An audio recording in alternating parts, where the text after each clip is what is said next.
नमस्कार दोस्तों, आपका हमारे चैनल जासूस अमन फाइल्स में फिर से स्वागत है।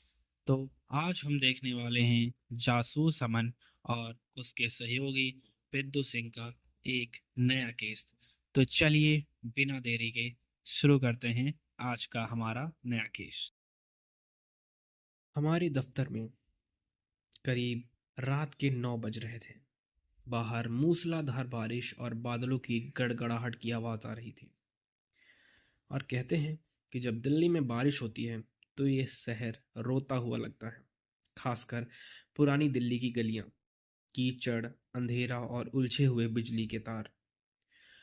अमन अपने दफ्तर की खिड़की के पास खड़ा था। उसके हाथ में आर्मी कैंटीन वाली रम का ग्लास नहीं, बल्कि ठंडी हो चुकी चाय का कप था। मैं, यानी पिद्दू सिंह, पुराने टाइपराइटर को साफ कर रहा था, जिस पर हमने पिछले 1 महीने से कोई केस रिपोर्ट नहीं लिखी थी। मैंने कहा, लगता है दिल्ली के सारे मुजरिम सुधर गए हैं, या फिर बारिश की वजह से वो भी घर पर पकोड़े खा रहे हैं। 15 दिन हो गए हैं, कोई केस नहीं। अमन बिना मुड़े हुआ बोला, शांति तो तूफान से पहले भी होती है पिद्दू, और मुजरिम सुधरते नहीं, वो बस इंतजार करते हैं अंधेरे का। तभी सीढ़ियों पर किसी के दौड़ने की आवाज आई। हमारे दफ्तर का लकड़ी का दरवाजा जोर से खुला। दरवाजे पर एक लड़की खड़ी थी। उम्र करीब रही होगी 24-25 साल। कपड़े बारिश में भीगे हुए, बाल बिखरे हुए। उसका नाम था रिया। उसके चेहरे पर ऐसा खौफ था जैसे उसने साक्षात यमराज को देख लिया हो। रिया हाँफते हुए बोली, अमन जी। अमन जी कौन है? अमन ने चाय का कप मेज पर रखा और अपनी रिवॉल्विंग चेयर पर बैठ गया और बोला, तौलिए से सिर पोंछ लीजिए मोहतरमा। मैं ही अमन हूँ, बताइए। और इतनी रात को इस तूफान में आप यहाँ? मतलब, मामला चोरी का तो नहीं है, जान का है। रिया ने कांपते हुए कुर्सी खींची। जान का नहीं सर, रूह का, आत्मा का मामला है। मैंने अमन की तरफ देखा। अमन भूतों पर विश्वास नहीं करता था। उसे ये सब नौटंकी लगती थी। वो बोला, देखिए मैम, मैं जासूस हूँ, तांत्रिक नहीं। अगर आपको भूत भगाना है तो महरौली जाइए। रिया ने जवाब दिया, नहीं, भूत भगाना नहीं है, सोमेश उसे बुला रहा है। आज रात वो मेरी मरी हुई दीदी की आत्मा को बुलाने वाला है, और मुझे डर है कि आज रात उस फार्म हाउस में कुछ बहुत बुरा होने वाला है। अमन की दिलचस्पी जागी। उसने रिया को पानी दिया। खुलकर बताइए, ये सोमेश आखिर है कौन, और किसकी आत्मा? रिया ने जवाब दिया, मेरी बहरी बहन अंजलि। 6 महीने पहले उसकी मौत हो गई थी। पुलिस ने कहा कि वो सीढ़ियों से गिर गई थी, एक्सीडेंट था। लेकिन सोमेश, जो मेरी दीदी का पति है, वो इसे एक्सीडेंट नहीं मानता है। अमन बोला, तो सोमेश को लगता है कि अंजलि का कत्ल हुआ था। रिया ने जवाब दिया, हाँ। सोमेश का कहना है कि उस रात घर में कोई और भी था, लेकिन पुलिस ने फाइल बंद कर दी। सोमेश पागल हो गया है। वो पिछले 1 महीने से अजीब हरकतें कर रहा है, और अब उसने काल भैरव नाम के एक अघोरी तांत्रिक को बुलाया है। मैंने बोला, काल भैरव, ये नाम तो मैंने सुना है। कहते हैं वो शमशान में सोता है। रिया ने बोला, हाँ वही। आज रात हमारे छतरपुर वाले फार्म हाउस पर सीएंस होने वाला है, आत्मा को बुलाने का सेशन। सोमेश, मैं, सोमेश का दोस्त विक्की और वो तांत्रिक, हम सब वहां होंगे। सोमेश का कहना है कि दीदी की आत्मा आकर खुद अपने कातिल का नाम बताएगी। अमन ने अपनी जेब से सिगरेट का पैकेट निकाला। मरे हुए लोग नहीं बोलते रिया जी, लेकिन जिंदा लोग मरो के नाम पर बहुत कुछ बुलवा लेते हैं। आपको किस बात का डर है? रिया बोली, सोमेश की नज़रों का। वो आजकल मुझे ऐसे देखता है जैसे जैसे मैं ही कातिल हूँ। मुझे डर है कि उस तांत्रिक विद्या के बहाने वो मेरा कुछ कर देगा। प्लीज़ अमन जी, मेरे साथ चलिए, मुझे अकेले जाने में डर लग रहा है। ये सब सुनने के बाद आखिरकार जब समय रात के 10 बज रहे थे, तब हमने अपना सामान उठाया। अमन ने अपनी बेरेटा पिस्तौल कमर में खोसी और हम रिया के साथ छतरपुर के लिए निकल पड़े। बारिश रुकने का नाम नहीं ले रही थी। रास्ते में अमन ने मुझसे कहा, पिद्दू, ये केस रूह का नहीं है। जब भी कोई आत्मा को बुलाता है तो मकसद दो ही होते हैं, या तो अंधविश्वास या फिर एक बहुत ही शातिर चाल। मैंने पूछा, लेकिन अमन, अगर तांत्रिक ने सच में आत्मा बुला ली तो? मैंने सुना है वो मेज हिला देते हैं, आवाजें निकालते हैं। अमन बोला, वो सब फिजिक्स और केमिस्ट्री है पिद्दू, हाथ की सफाई, मैग्नेट, धागे और ड्रग्स। आज रात हम एक जादूगर का शो देखने जा रहे हैं जो तांत्रिक के भेष में है। फार्म हाउस शहर से बहुत दूर जंगल के बीच में था। बिजली नहीं थी, पूरा घर अंधेरे में डूबा था। सिर्फ अंदर से लाल रंग की हल्की रोशनी आ रही थी। समय करीब रात के 11:30 बज रहे थे। बाहर से कुत्तों के भौंकने की आवाजें आ रही थी। हमने जीप रोकी और अंदर गए। हॉल बहुत बड़ा था। दीवारों पर अजीब सी पेंटिंग्स थीं। बीच में एक बड़ी गोल मेज रखी थी। मेज के चारों तरफ कुर्सियां लगी थीं और वहां पहले से ही 3 लोग मौजूद थे। सोमेश, उम्र रही होगी करीब 35 साल, जो कि अंजलि का पति था। उसने सफेद कुर्ता पैजामा पहन रखा था। उसकी आंखें लाल थीं, जैसे कई रातों से सोया ना हो। उसने अपने कंधों पर एक शॉल डाल रखी थी। अमन ने उसकी शॉल को गौर से देखा और फिर उसने दूसरे इंसान को देखा जिसका नाम था विकी, जो कि सोमेश का दोस्त होने के साथ साथ उसका बिजनेस पार्टनर भी था। वो काफी हट्टा कट्टा और घबराया हुआ लग रहा था। बार बार घड़ी भी देख रहा था। और तीसरा इंसान, यानी कि काल भैरव, जो कि तांत्रिक था, वो मेज के हेड पर बैठा था। काले कपड़े, गले में हड्डियों की माला, माथे पर लाल टीका। उसके सामने एक खोपड़ी और कुछ मोमबत्तियां रखी थीं। जैसे ही हम अंदर गए, सोमेश खड़ा हो गया और गुस्से में बोला, रिया, मैंने कहा था ना अकेले आना। ये लोग कौन हैं? रिया ने जवाब दिया, ये मेरे दोस्त हैं। मुझे डर लग रहा था सोमेश। तभी तांत्रिक काल भैरव ने भारी और डरावनी आवाज में कहा, आने दो। जितने लोग होंगे ऊर्जा उतनी ही ज्यादा होगी, लेकिन याद रहे, एक बार रूह आ गई तो कोई कमरे से बाहर नहीं जा सकता। अगर किसी ने चेन तोड़ी तो उसकी जान की गारंटी मेरी नहीं है। अमन बेफिक्र होकर एक कोने में सोफे पर बैठ गया। आप अपना काम शुरू करिए बाबा जी, हम बस दर्शक हैं, हम बीच में नहीं बोलेंगे। सोमेश बोला, ठीक है, बैठो रिया। मेज पर 4 कुर्सियां लगी थीं। तांत्रिक ने इशारा किया। नॉर्थ की तरफ तांत्रिक काल भैरव बैठा था। ईस्ट में सोमेश बैठा था, जो कि तांत्रिक के दाई तरफ था। साउथ में रिया बैठी और वेस्ट में विक्की बैठा था, जो कि तांत्रिक काल भैरव के बाईं तरफ था। तभी तांत्रिक जी बोले, अब सब लोग एक दूसरे का हाथ पकड़ लो कसकर। चाहे कुछ भी हो जाए, चाहे कोई भी आवाज आए या कोई तुम्हें छूने की कोशिश करे, हाथ मत छोड़ना। अगर हाथ छूटा तो रूह भटक जाएगी और किसी के शरीर में घुस जाएगी। सोमेश ने अपना दाहिना हाथ रिया को दिया और अपना बायां हाथ तांत्रिक को दिया। इस तरह चारों लोगों की एक बंद चैन बन गई। अमन ने मुझे इशारा किया। हम दोनों दूर कोने में खड़े होकर सब देख रहे थे। कमरे का मुख्य दरवाजा सोमेश ने अंदर से लॉक कर दिया था और चाबी अपनी जेब में रख ली थी। तांत्रिक बोला, मोमबत्ती बुझा दो, अब सिर्फ रूह की रोशनी होगी। सोमेश ने फूंक मारकर मेज पर रखी इकलौती मोमबत्ती बुझा दी। अब कमरे में घुप अंधेरा था, सिर्फ बाहर हो रही बारिश का शोर। तभी तांत्रिक ने मंत्र पढ़ा, ओम हीम क्लीम अंजलि, अंजलि वापस आओ। माहौल अब भारी होने लगा। तभी मेज पर खटखट की आवाज हुई। रिया की हल्की सी चीख निकली। सोमेश अंधेरी में बोला, डरो मत रिया, हाथ मत छोड़ना। और फिर ठीक 30 सेकंड बाद एक ऐसी आवाज आई जिसने मेरा खून को जमा दिया, किसी हड्डी के टूटने की आवाज। और फिर तांत्रिक की एक घुटती हुई चीख ने पूरे कमरे को हिला दिया। उस एक चीख के बाद कमरे में मौत जैसा सन्नाटा छा गया था। सिर्फ रिया की सिसकियों की आवाज आ रही थी। सोमेश, विक्की, लाइट जलाओ, क्या हुआ? अमन तेज आवाज में बोला। कोई अपनी जगह से नहीं हिलेगा।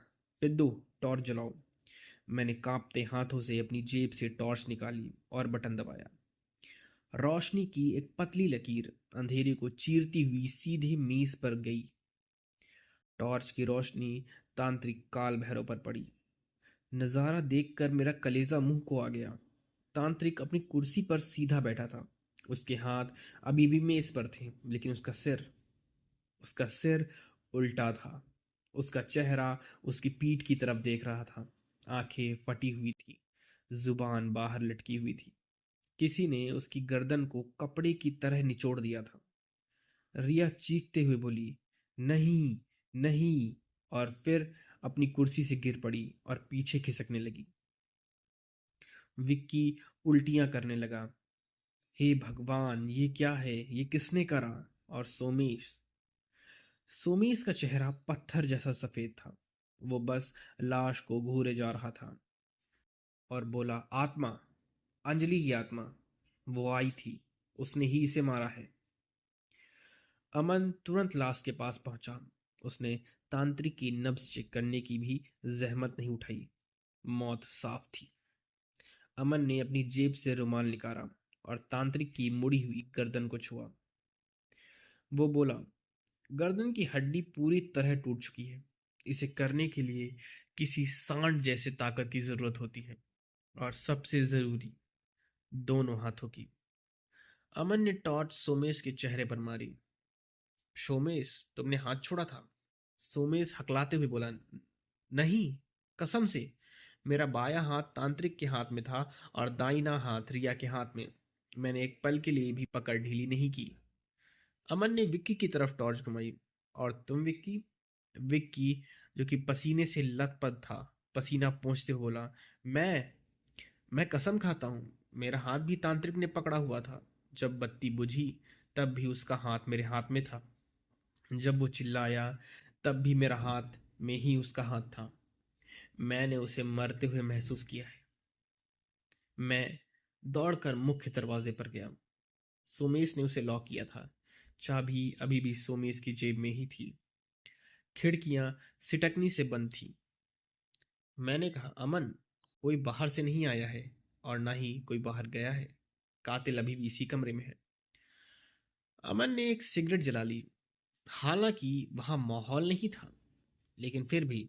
और बोला, बिल्कुल बिद्दू, ये कोई आत्मा नहीं है। भूत गर्दन नहीं मरोड़ते, वो दिल का दौरा देते हैं। ये विशुद्ध मैकेनिकल मर्डर है। अमन ने तीनों की तरफ देखा। सोमेश, रिया, विक्की, तुम तीनों में से ही किसी एक ने अंधेरे का फायदा उठाया, अपना हाथ छुड़ाया, खड़े होकर तांत्रिक की गर्दन तोड़ी और वापस अपना हाथ चैन में डाल दिया। ये सब सिर्फ 30 सेकंड के अंदर। रिया रोते हुए बोली, लेकिन कैसे? हम सब तो जुड़े हुए थे। अगर कोई हाथ छोड़ता तो पता चल जाता।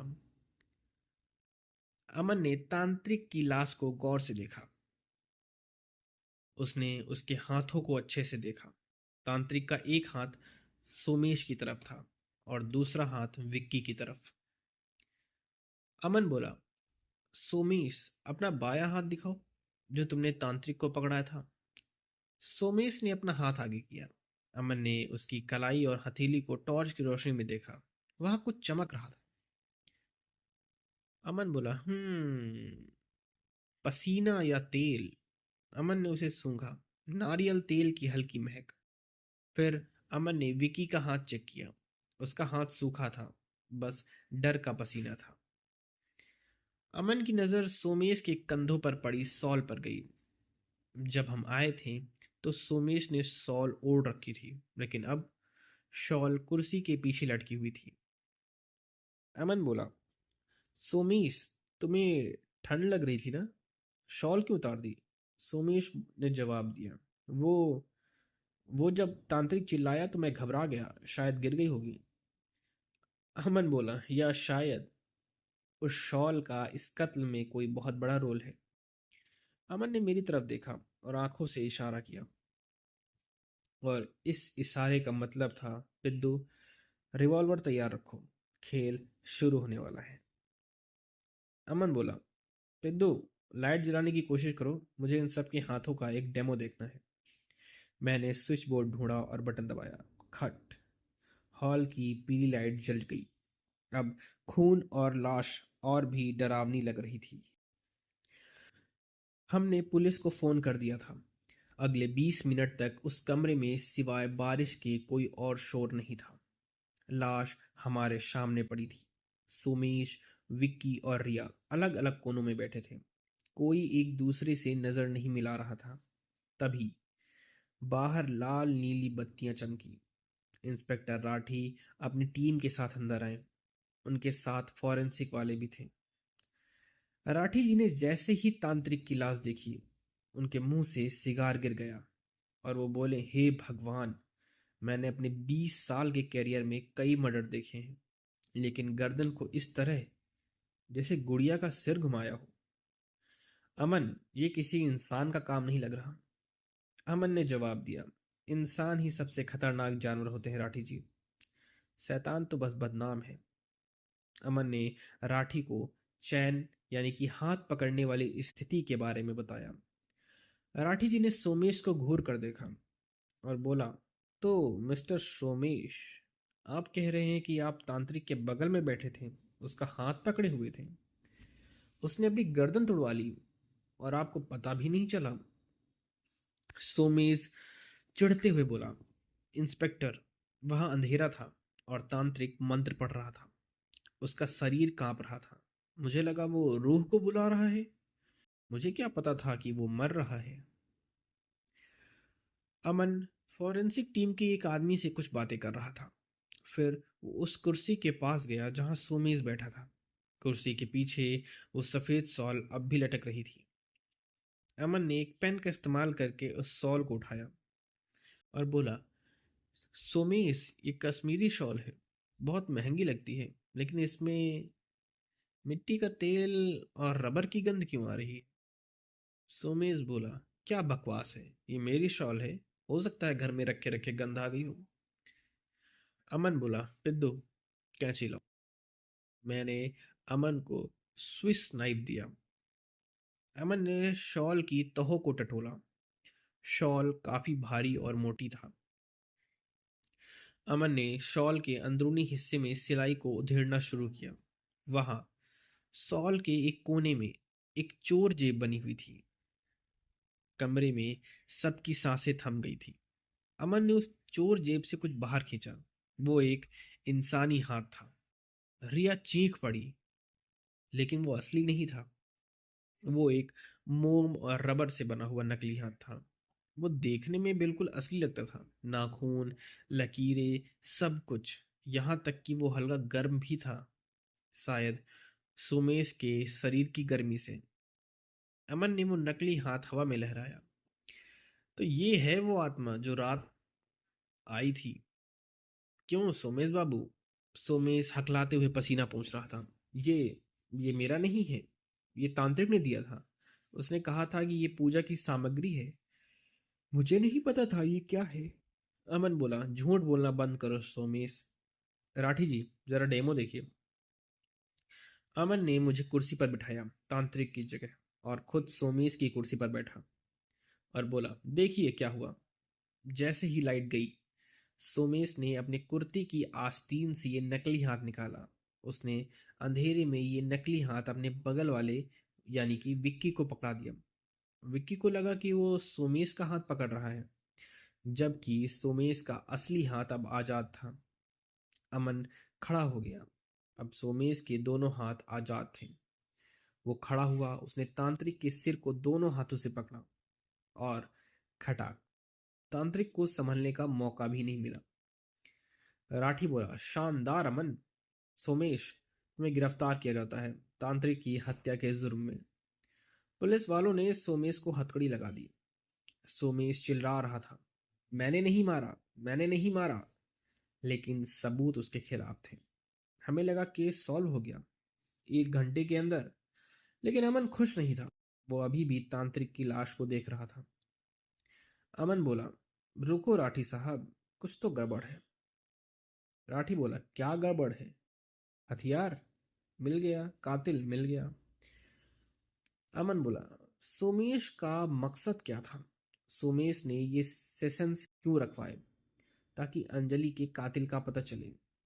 अगर सोमेश को तांत्रिक को मारना ही था तो वो उसे घर बुलाकर सबके सामने पुलिस को बुलाकर क्यों मारता? वो उसे चुपचाप कहीं भी मार सकता था। तभी तांत्रिक की लाश की जेब में रखा फोन बजा। ट्रिंग ट्रिंग।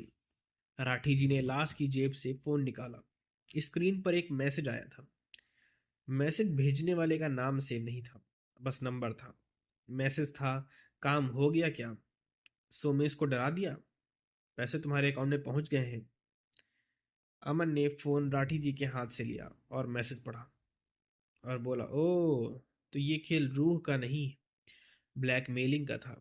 राठी जी, ये तांत्रिक सोमेश का दुश्मन नहीं बल्कि साझेदार था। सोमेश ने तांत्रिक को पैसे दिए थे किसी को डराने के लिए।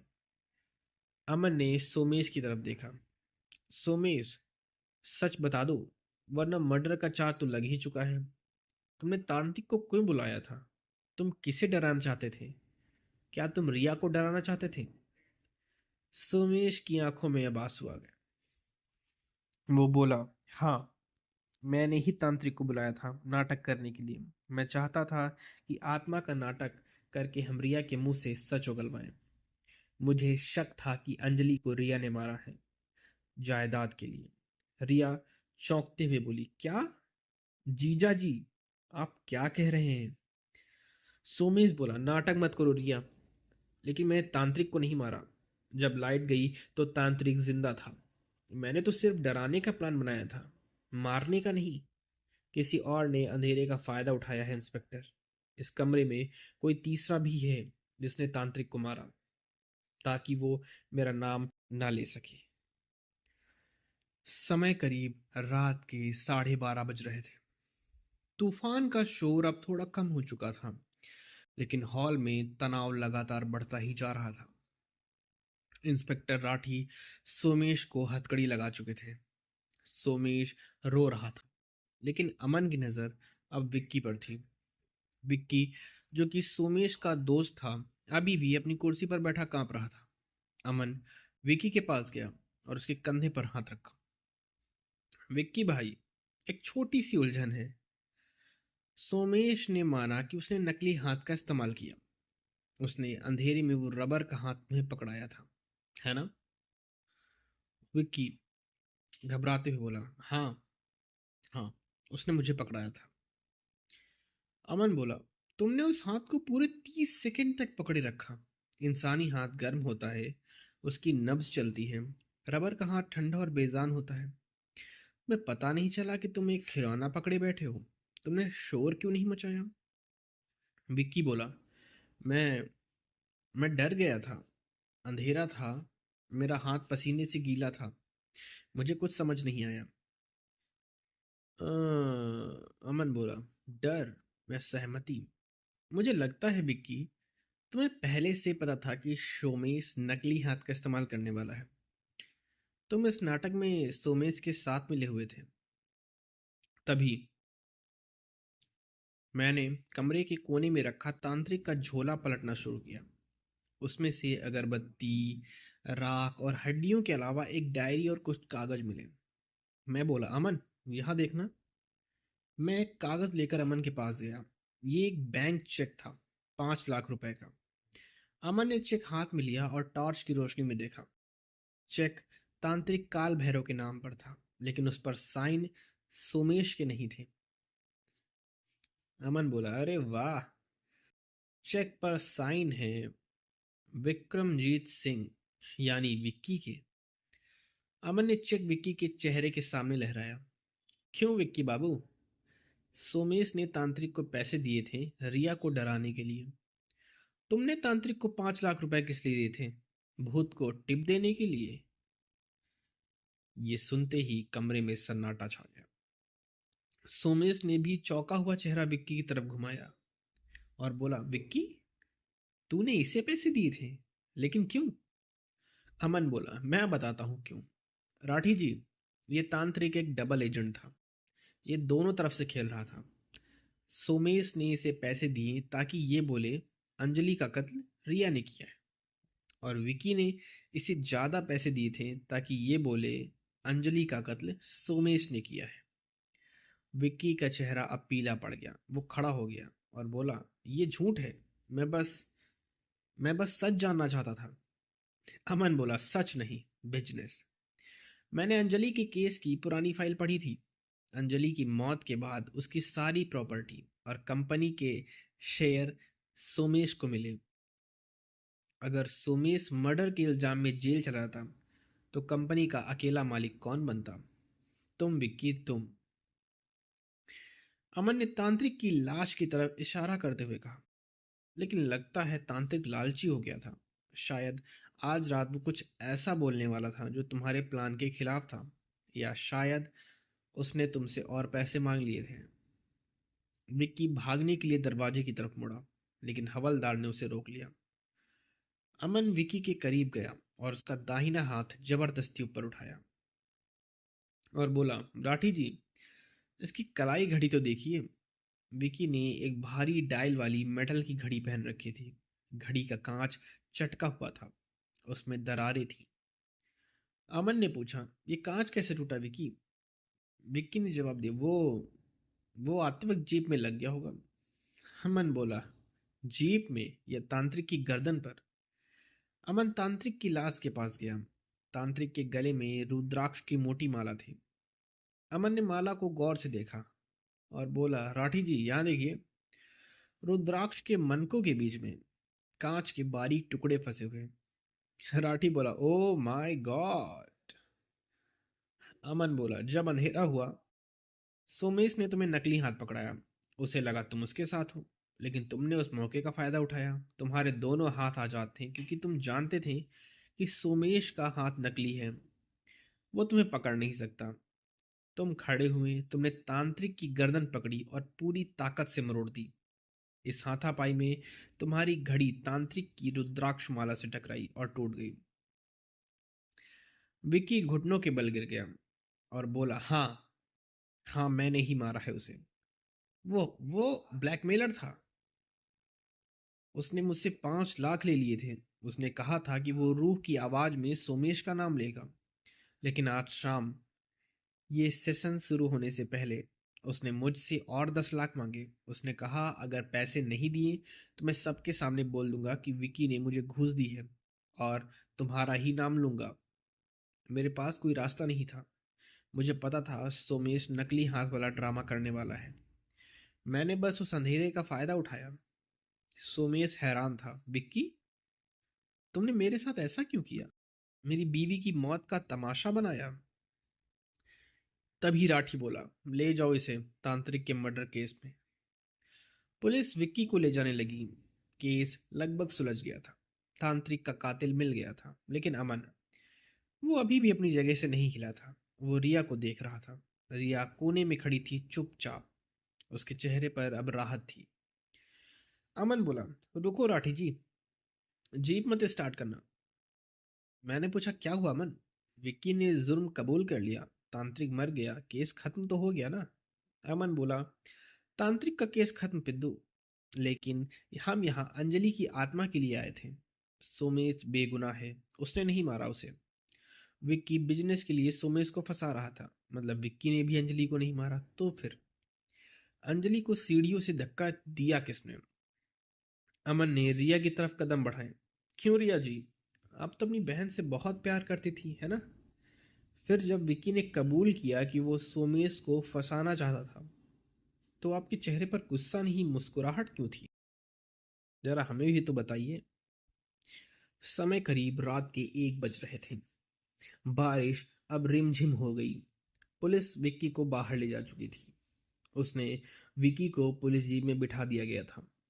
हॉल में अब सिर्फ मैं, अमन, इंस्पेक्टर राठी, सोमेश और रिया बचे थे। सोमेश सोफे पर बैठा था।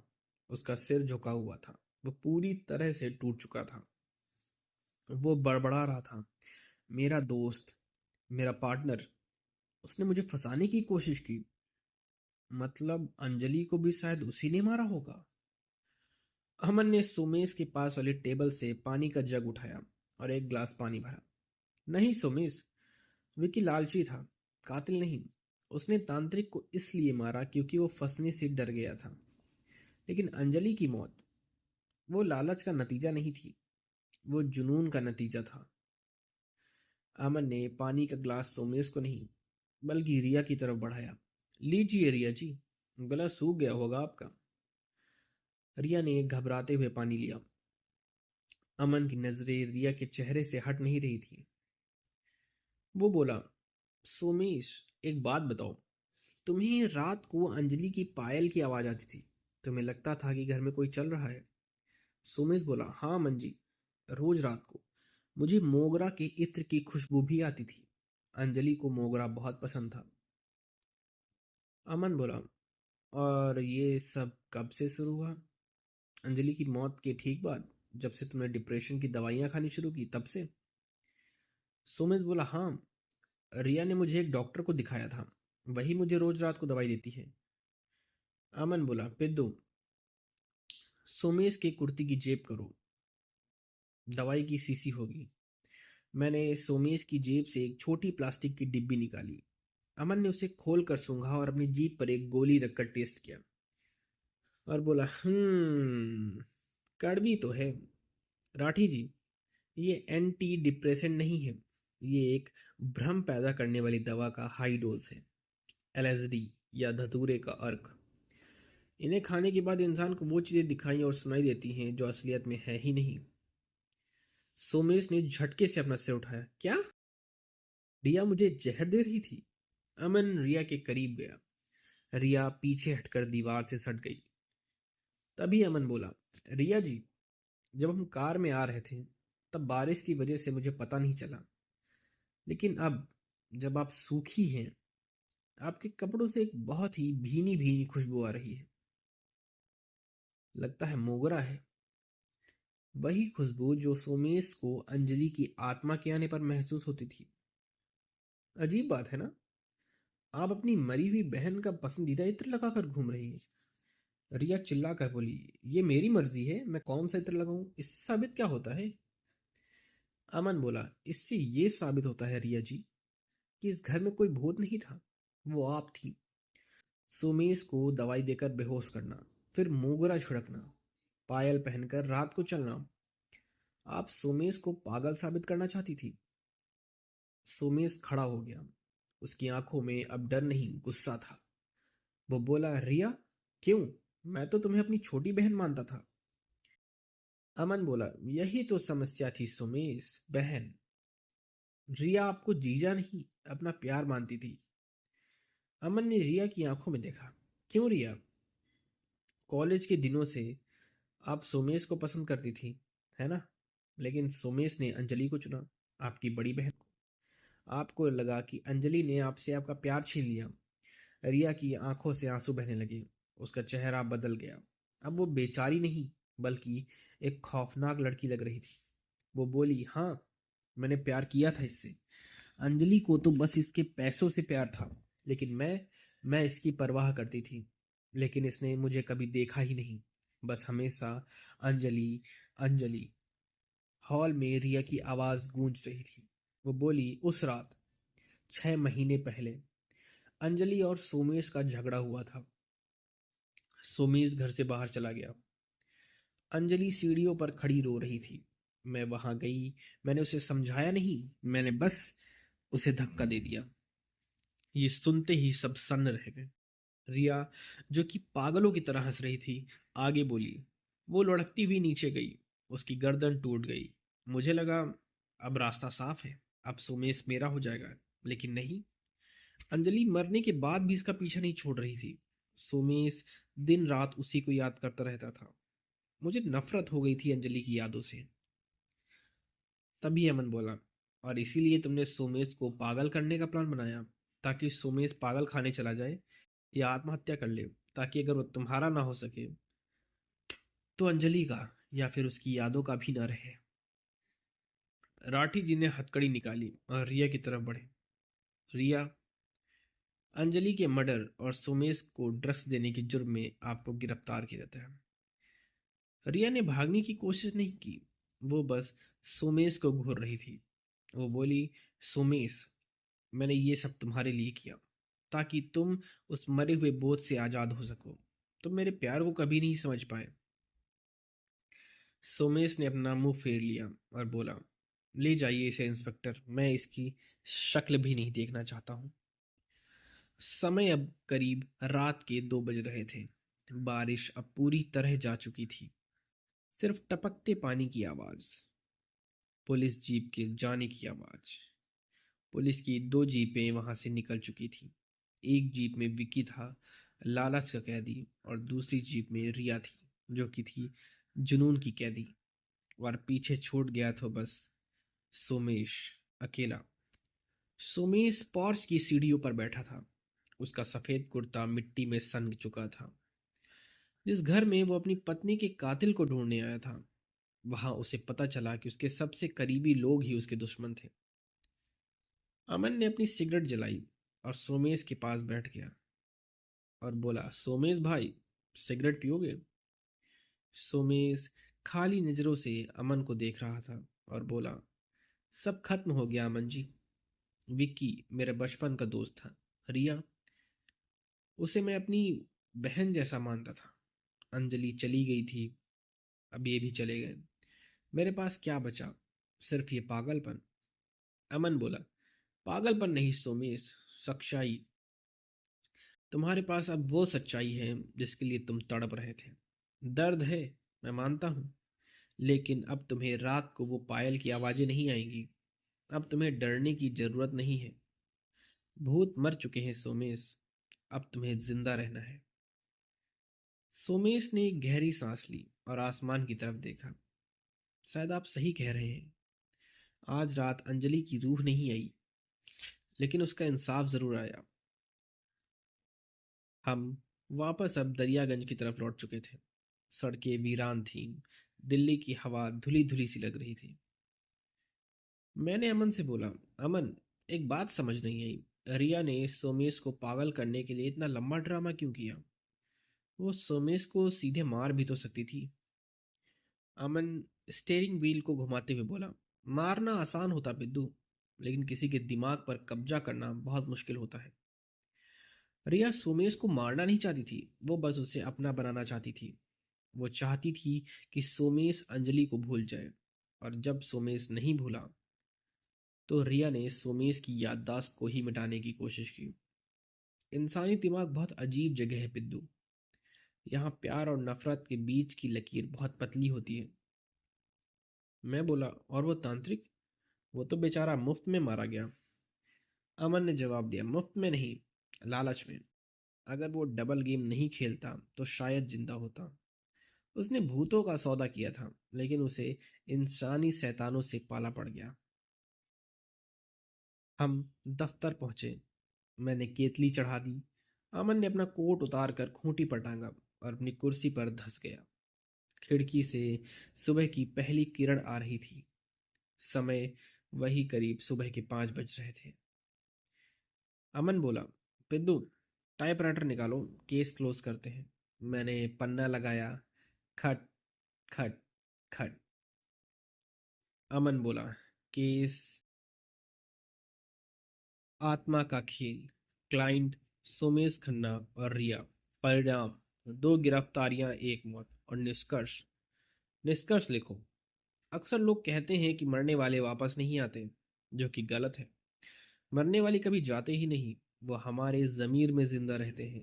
अंजलि की रूह फार्म हाउस में नहीं आई थी, लेकिन उसकी याद ने रिया को पागल कर दिया, सोमेश को खोजी बना दिया, और विक्की को कातिल बना दिया। आखिरकार आत्मा अपना खेल खेल ही गई। मैंने बोला, वाह अमन, क्या लाइन है। अमन बोला, चलो चलो चाय छानो। और हाँ, अगली बार कोई आत्मा बुलाने आए तो पहले पूछ लेना कि उसके दोस्तों की लिस्ट में कोई विक्की या रिया तो नहीं है। ये सुनते ही हम दोनों हंसने लगे और इसी हंसी के साथ दिल्ली की एक और खौफनाक रात सुबह के उजाले में घुल गई। केस समाप्त। दोस्तों, ये कहानी यहीं तक थी। ये कहानी यहाँ तक सुनने के लिए आपका धन्यवाद। हमारे चैनल पर हर रात एक नई कहानी आ जाती है, उसे भी सुनें।